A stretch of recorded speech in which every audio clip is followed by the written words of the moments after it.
प्रत्येक व्यक्तीच्या खात्यात 15 लाख रुपये टाकू, दरवर्षी 2 कोटी रोजगार देऊ, शेतमालाच्या उत्पन्न खर्चाच्या 1.5 पट शेतमालाला भाव देऊ आदी इत्यादी वचनं देऊन मोदी सरकार हे 12 वर्षापूर्वी सत्तेत आलं होतं. एक तप त्यांनी पूर्ण करत असताना आज 12वा अर्थसंकल्प केंद्र सरकार सादर करत आहेत. या तमाम सर्व ज्या त्यांच्या घोषणा होत्या त्याची अंमलबजावणी आजच्या अर्थसंकल्पामध्ये व्हावी.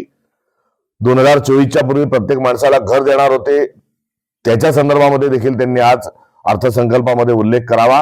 हर घर नल और हर नल को जल अशी देखील त्यांची एक घोषणा होती. तिचंही काय झालं एकंदरीत त्यांनी सांगावं. मुळात 12 वर्ष पूर्ण करत असताना त्यांनी दिलेल्या सर्व घोषणांचा लेखाजोखा आज वेगळ्याने अर्थसंकल्पामध्ये मांडण्यात यावा. सोबतच आजच्या अर्थसंकल्पाकडून जी अपेक्षा आहे ती अपेक्षा देखील स्पष्ट स्वरूपाची आहे.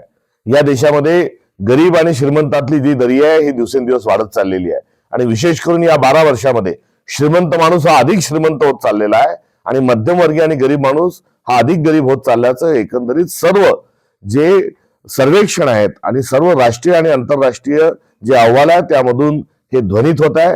हे आपल्या देशाच्या अर्थव्यवस्थेकरता अत्यंत घातक स्वरूपाचं आहे.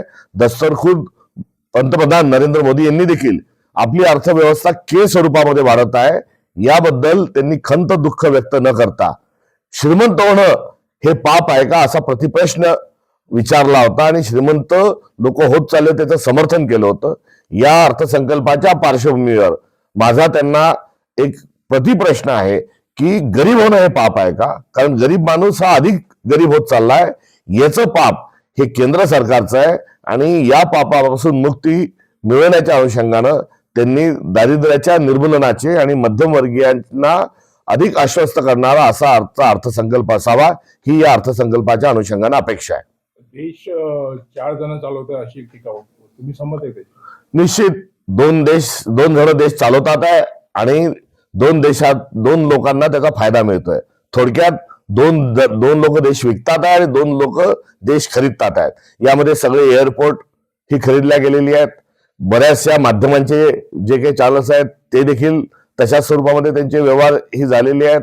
ज्या खदानी आहेत त्या देखील त्याच स्वरूपामध्ये चाललेल्या आहेत. त्यामुळे पुंजीपती या अनुषंगाने नव्हे तर 2 लोकांनाच जो देशाचं राष्ट्रीय सेट बनवण्याची प्रक्रिया जी सुरू झालेली आहे ती अत्यंत चिंताजनक आहे. त्यामुळे हा देश to the people by the people for the people चालावा याऐवजी 2 पीपल फॉर 2 पीपल असा हा देश चालत आहे. हे अत्यंत चिंताजनक आहे.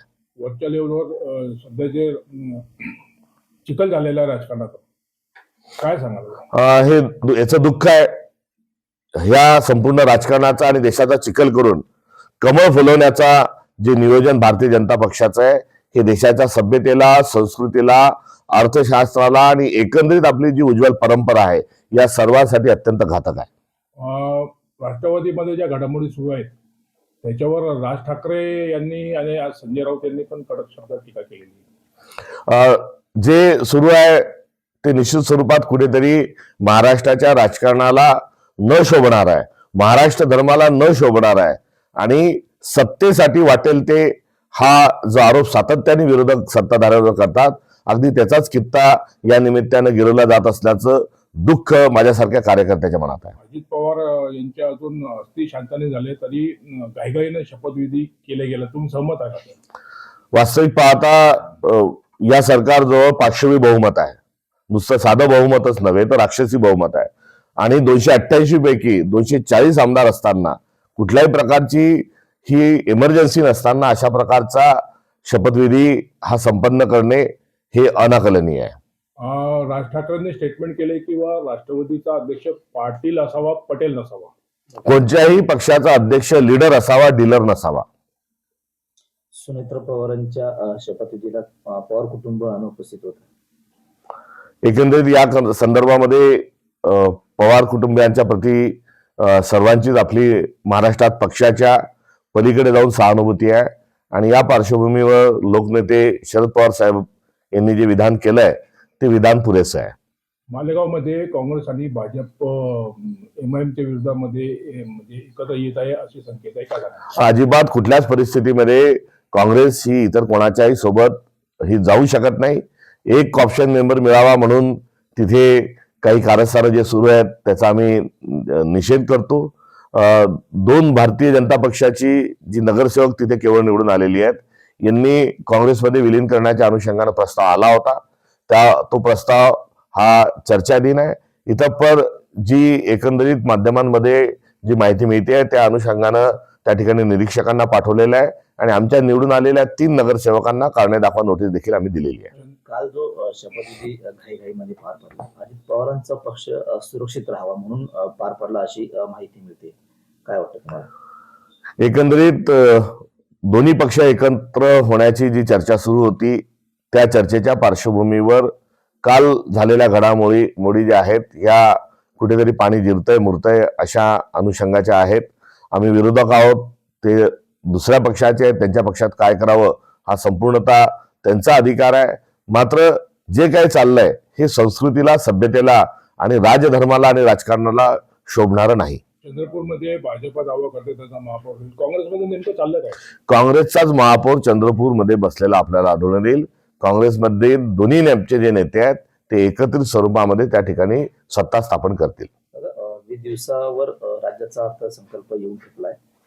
अर्थ खात्यासंदर्भात अद्याप निर्णय नाही, कारण की अजित पवार घटना झाली त्यामुळे निर्णय झाला नाही. काय वाटतं तुम्हाला की असा प्रस्ताव राष्ट्रवादीतून आला नाही, कारण फडणवीसांनी खातं सांभाळावं अशी राष्ट्रवादीने प्रस्ताव दिला होता. या संदर्भामध्ये सरकारने खुलासा करणं आवश्यक आहे, कारण वेगवेगळी मतं त्या संदर्भात येत आहेत. मुळात राष्ट्रवादी काँग्रेस पक्ष हा सर्वसाधारणपणे मधली 5 वर्ष जर वगळली तर 99 पासून अर्थसंकल्प हा राष्ट्रवादी काँग्रेसच सादर करत आलेला आहे. अजित पवार हे कार्यक्षम अशा स्वरूपाचे मंत्री आणि अर्थ विभागाची धुरा सांभाळणारा एक समर्थ व्यक्तिमत्वाचा माणूस अशा स्वरूपाची त्यांची ओळख होती. अर्थसंकल्प काही एका दिवसात आणि एका रात्रीत तयार होत नाही. अजित पवारांनी अर्थसंकल्पाचा पूर्ण ढाचा तयार केल्याचीही माहिती आहे आणि अर्थसंकल्प सुनिश्चित केल्याची माहिती आहे. शेवटचा हात फिरवणं बाकी असताना आता त्यांच्या पक्षाला अर्थ खातं न देणं आणि मुख्यमंत्र्यांनी स्वतःकडे हे खातं वळवणं हे अनाकलनीय आहे. केंद्र सरकारचा जो अहवाल आला त्याच्यामध्ये त्यांनी महाराष्ट्राचं आर्थिक परिस्थिती खराब आहे आणि रेवड्या वाटप करण्यात येत आहे असं म्हटलेलं आहे. अशा स्वरूपाची टिप्पणी ही अजित पवारांच्या अपघातानंतर करणं यामध्ये नक्कीच काहीतरी कुठेतरी काळोबार असण्याची शक्यता नाकारता येत नाही. एक कार्यक्षम अशा स्वरूपाचा एक मंत्री जाणं, एक नेता जाणं आणि त्यांच्याचकडे अर्थ खातं असणं आणि त्यांच्या अपघाताच्या पार्श्वभूमीवर केंद्रीय मंत्र्यांनी असं वक्तव्य करणं हे कुठेतरी त्या अपघाताच्या पार्श्वभूमीवर चुकीचं वक्तव्य त्यांचं आहे, एवढंच मी या निमित्ताने. केंद्र सरकारला लाडकी बहीण योजना नकोय का? केंद्र सरकारना केवळ सत्ता हवी आहे आणि सत्तेचा हव्यास त्यांना झालेला आहे. महाराष्ट्रातल्या लाडक्या बहिणीच्या संदर्भामध्ये रेवडी म्हणत असताना त्यांनी बिहारमध्ये काय केलं याचा विसर त्यांना पडलाय. आसाममध्ये ते काय करायला चालले आहेत त्याचा त्यांना विसर पडलाय.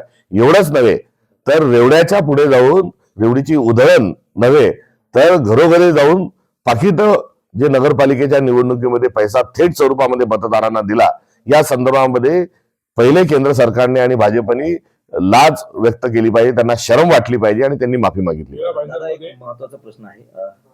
जे राष्ट्रवादीचे नेते होते अजित पवार यांचे आता मृत्यू झालेला आहे. बारामती विधानसभा आता रिकामी झाली, त्या ठिकाणी 6 महिन्यानंतर निवडणूक होणार आहे. सुनेत्रा पवार ह्या निवडणूक लढतील. सूत्रांची माहिती मिळते की त्या ठिकाणी बिनविरोध निवडणूक होऊ शकते. काँग्रेसची काय भूमिका असणार त्या ठिकाणी? महाराष्ट्रामध्ये लोकनेता आणि मोठा एखादा नेता गेल्यानंतर त्या ठिकाणी सर्वांनी एक श्रद्धांजलीच्या अनुषंगानं उमेदवार न देणे हा सभ्यतेचा संकेत आहे आणि तो संकेत पाळत असताना जर सभ्यतेचं आणि नेमकेपणानं समाजकारण राजकारण याची सांगड जर घातल्या गेली तर जरूर त्याचाच कित्ता हा गिरवला गेला पाहिजे. मागची अनपोज निवडणूक लोकनेते कदम मागच्या वेळेस विश्वजित कदम जे आहेत हे अनपोज निवडून आले होते आणि ते निवडून येण्याच्या पार्श्वभूमीवर त्यांचे वडील यांचं फार मोठं योगदान हे महाराष्ट्राला लाभलेलं असताना त्यांची निवडणूक जशी अनपोज झाली होती, ते काँग्रेसच्या चिन्हावर अनपोज निवडून आले होते, तसं पुन्हा महाराष्ट्राला बघायला निश्चित स्वरूपात आवडेल. विमान ज्या पद्धतीनं पडलं, जयंत पाटलांनी त्या घटनेबद्दल शंका व्यक्त केली. काय वाटतं की खरोखर त्यात शंका करण्यासारखं विषय आहे? अजित पवारांचा विमानाचा अपघात झाल्यावर महाराष्ट्राला धक्का पोहोचला आणि पहिली जी माहिती आली ती ही आली की व्हिजन क्लिअर नसल्यामुळे, धुकं नसल्यामुळे, हवाई पट्टी जी आहे ती दिसत नसल्यामुळे अपघात झाला, अशा स्वरूपाची पहिली माहिती आली. जेव्हा की बारामतीतील सर्व लोक सांगतात की अशी कुठली परिस्थिती नव्हती, वातावरणामध्ये कुठेही धुकं नव्हतं आणि व्हिजन क्लिअर होतं, अशी देखील माहिती आली. म्हणजे पहिलीच माहिती ही चुकीची आली. त्याच्या मागोमाग दुसरी जी माहिती आली की लँडिंग होत असताना कुठे तारेमध्ये विमानाचे चाका अडकले आणि म्हणून अपघात झाला. मात्र तशी परिस्थिती नव्हती. आणि आता 5वा दिवस असतानाही नेमकेपणाने अपघात कसा झाला, का झाला, ब्लॅक बॉक्स सापडला, त्याच्यात काय होतं, पायलटने अंतिम सूचना काय दिल्या, या संदर्भातीलही माहिती अद्यापर्यंत न मिळणे, एकंदरीत हा सर्व जो घटनाक्रम आहे हा संशयाच्या दिशेने हा घेऊन जाणार आहे. त्यामुळे एखादा अपघात जेव्हा होतो आणि एखाद्या मोठ्या नेत्याचा जेव्हा अपघात होतो तेव्हा तो अपघात का झाला याचा कार्यकारण भाव हा समोर आला पाहिजे. तब्बल 5 दिवसानंतरही तशा प्रकारचा माहिती तांत्रिक स्वरूपाची न येणं आणि अपघात झालेल्या क्षणापासून वेगवेगळी माहिती येणं, या अनुषंगानं आपसूक संशय जो आहे हा दाटलेला आहेच. संसदीय समितीने 1 महिन्यापूर्वी लोकसभेला सरकारला अहवाल दिला होता. ते जे प्रायव्हेट ऑपरेटर्स आहेत ते सुरक्षेचे मानक पाळत नाही आणि सरकारचं याच्यावर काही लक्ष नाही. या अनुषंगानं सरकारनं तातडीनं खुलासा करणं आवश्यक आहे. माहिती वेगवेगळी येतात आहे, अहवाल वेगवेगळे येतात आहे. मात्र आपल्या मुख्यमंत्र्यांनी फक्त केंद्रीय मंत्र्यांना एक चौकशी करण्याच्या संदर्भातलं विनंती पत्र देऊन ते मोकळे झालेले आहेत. या संदर्भामध्ये त्यांनी तत्परता दाखवली पाहिजे. जेवढी तत्परता उपमुख्यमंत्री पदाच्या शपथविधीची दाखवण्यात आली, मला वाटतं त्यापेक्षा दुप्पट जी कार्यक्षमता आणि तत्परता या अपघाताच्या चौकशीच्या अनुषंगानं दाखवण्यात जाणं आवश्यक आहे. दादा गेल्यानंतर, अजितदादा गेल्यानंतर राष्ट्रवादीचं भवितव्य काय असं वाटतं तुम्हाला? राष्ट्रवादी हा महाराष्ट्रामध्ये एक काँग्रेसपासून वेगळा झाल्यानंतर 99 पासून कार्यरत असणारा एक पक्ष आहे. एक रिजनल पार्टी म्हणून इथल्या जनसामान्यांसोबत काम करणारा शरद पवारांचा जो व्यासंग आहे त्यातून हा पक्ष निर्माण झालेला आहे. त्यामुळे पवार साहेबांसारखं एक धोरणी आणि धोरणी व्यक्तिमत्व जे आहे त्या पक्षाजवळ आजही आहे आणि त्यांच्या मार्गदर्शनामध्ये पक्ष पुढे निश्चित स्वरूपामध्ये वाटचाल करेल अशी आशा आहे. जिल्हा परिषदच्या निवडणुका उघडलेल्या आहे, त्यामुळे देवेंद्र फडणवीसांनी आता जाहीर प्रचार करण्याचे नाकारला की कुठल्याही प्रकारच्या प्रचारसभा घेणार नाही म्हणून असं त्यांचा निर्णय होता. आपण बघितलं असेल, देवेंद्र फडणवीस या टर्मला मुख्यमंत्री झाल्यापासून त्या कुठल्याही सभांमध्ये ते वावरताना आढळून येत नाही. महानगरपालिकेच्या निवडणुकीच्या वेळेस त्यांनी सभांच्या ऐवजी त्यांनी केवळ मुलाखती देणं हे पसंत केलं होतं. तर नगरपालिकेच्या वेळेस देखील ते यायचे, भाषण करायचे आणि निघून जायचे. लोकांना टाळण्याचं काम देवेंद्र फडणवीस एकंदरीत करीत आहेत.